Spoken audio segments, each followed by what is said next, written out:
Pemirsa, perdagangan saham di Bursa Efek telah dibuka. Kita akan mencermati kinerja perdagangan saham hari ini.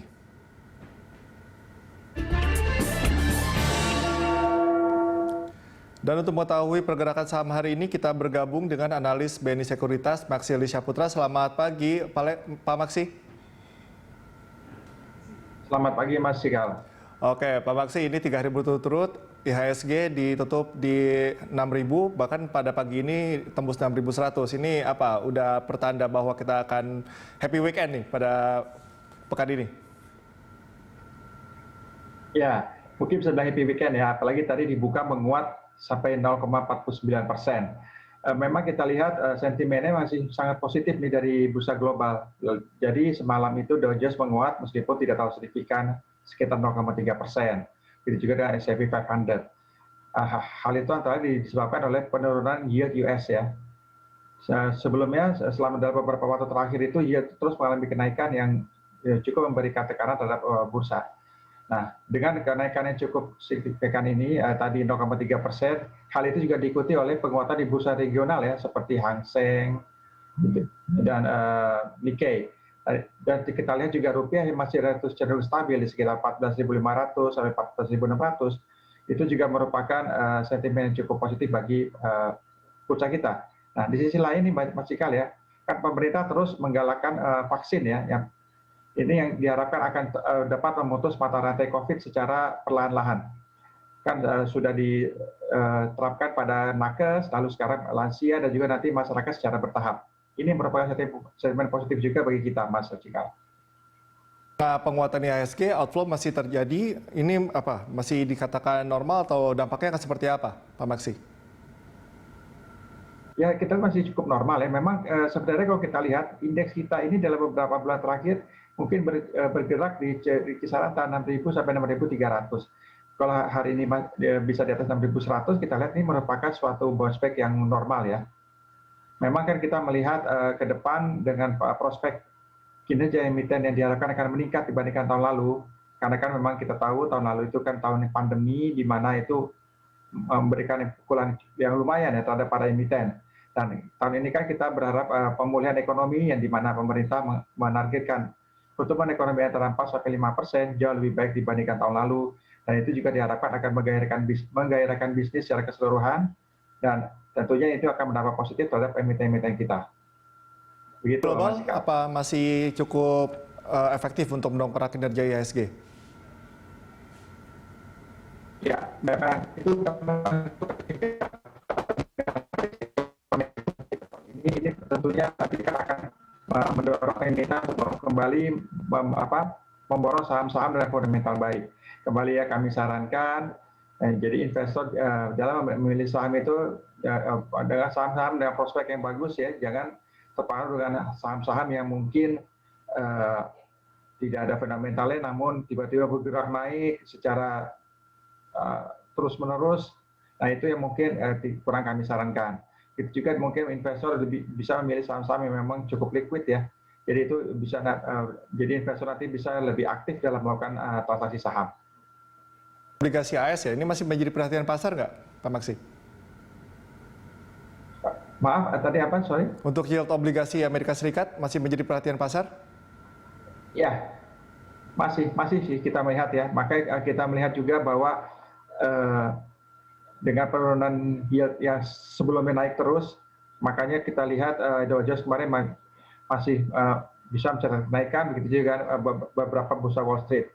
Dan ini juga memberikan dampak positif ya terhadap bursa kita dan juga bursa regional. Karena memang kita tidak bisa pungkiri, bursa kita itu related dengan bursa global secara keseluruhan. Jadi sentimen yang terjadi pada bursa global ataupun regional itu paling tidak ada pengaruhnya terhadap bursa kita. Di samping kita juga ada sentimen dari dalam negeri seperti mungkin inflasi, pertumbuhan ekonomi, dan lain-lain ya. Oke, CADEV RI di Maret 2021 menyusut, apakah mempengaruhi kinerja IHSG? Itu mungkin akan mempengaruhi dalam waktu sebentar ya. Karena pada dasarnya kan ekspor kita masih dalam cenderung naik. Nah itu nanti akan memberikan sentimen positif juga terhadap bursa kita. Karena kan biasanya kalau memang ada beberapa data-data yang mungkin ada yang di bawah perkiraan, itu mungkin investor akan memberikan reaksi dalam waktu yang tidak terlalu lama. Tapi pada dasarnya dengan fundamental perusahaan yang memang masih bagus, apalagi dengan saham-saham yang fundamental baik ya, sektor-sektor yang bagus seperti perbankan, lalu juga semen, lalu juga mungkin consumer goods, itu nantinya akan investor akan kembali mengkoleksi saham-saham tersebut karena potensi kinerjanya cenderung akan meningkat pada tahun ini dibandingkan tahun lalu. Jadi terkadang sentimen-sentimen dari data-data perekonomian itu memberikan sentimen tapi mungkin tidak terlalu lama. Nanti pada dasarnya nanti investor akan kembali lagi untuk mencari saham dengan fundamental baik dengan potensi pertumbuhan yang menjanjikan. Dan juga RDG Bank Indonesia pekan depan apakah cukup mampu menjadi penopang indeks? Ya, kita sih mengharapkan mungkin masih akan stay di level sekarang karena pada dasarnya kan tingkat bunga rendah sekarang ini memang sudah sangat bagus untuk mendorong pemerintah kita. Tapi kita kan lihat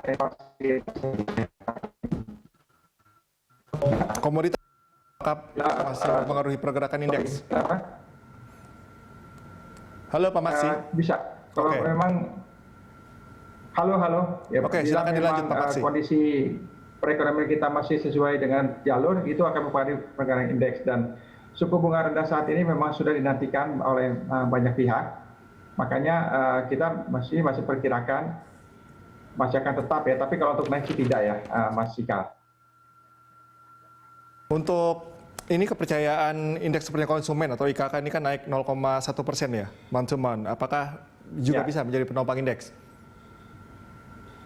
Ya, itu memang bisa juga penopang indeks, tapi biasanya hal itu tidak terlalu signifikan pengaruhnya, Mas Sikal. Karena data-data seperti itu biasanya pengaruhnya hanya sebentar. Mungkin hanya sehari atau 2 hari, tapi itu pun juga tidak terlalu signifikan. Dan kita lihat juga ternyata saat ini indeks naiknya menyusut ya. Tadi sempat naik di atas 30 poin, sekarang ada di layar naik sekitar 18 poin. Jadi kita lihat hari ini indeks masih bergerak fluktuatif ya, walaupun sentimennya masih positif. Dan kita masih cukup positif bahwa indeks akan itu menguat sampai dengan penutupan perdagangan hari ini. Oke. Sedikit kembali ke permasalahan vaksin. Kemarin Presiden Jokowi juga memberikan statement ya, Pak Maksi, di KTT D8 ini kan menyampaikan statement kalau vaksin ini jangan sampai menjadi menjadi terlalu nasionalis gitu. Ini milik global. Ini statement yang cukup defensif gini, bagaimana pasar meresponnya? Ya, kita lihat pasar meresponnya masih cukup positif ya, karena apa? Vaksin ini terus berlangsung. Masih terus berlangsung ya sampai saat ini dengan fokusnya pada awalnya nakes, lansia, tenaga pengajar, lalu juga publik yang langsung berhadapan dengan masyarakat. Nah, nanti dalam waktu jangka panjangnya kan nanti akan seluruh masyarakat ya diharapkan akan mendapatkan vaksin. Karena ini memang upaya pemerintah kita dan juga mungkin global ya untuk dapat memutus mata rantai COVID. Yang karena kita tahu COVID inilah yang membuat perekonomian kita dan perekonomian global sangat turun dibandingkan tahun-tahun sebelumnya. Oke, jadi untuk kebijakan vaksin kerjasama multilateral ini cukup efektif ya untuk mempertahankan kepercayaan pasar begitu? Ya. Oke, kita lanjut. Oke, Pak Maksi, kita lanjutkan perbincangan di segmen selanjutnya. Tetaplah bersama kami.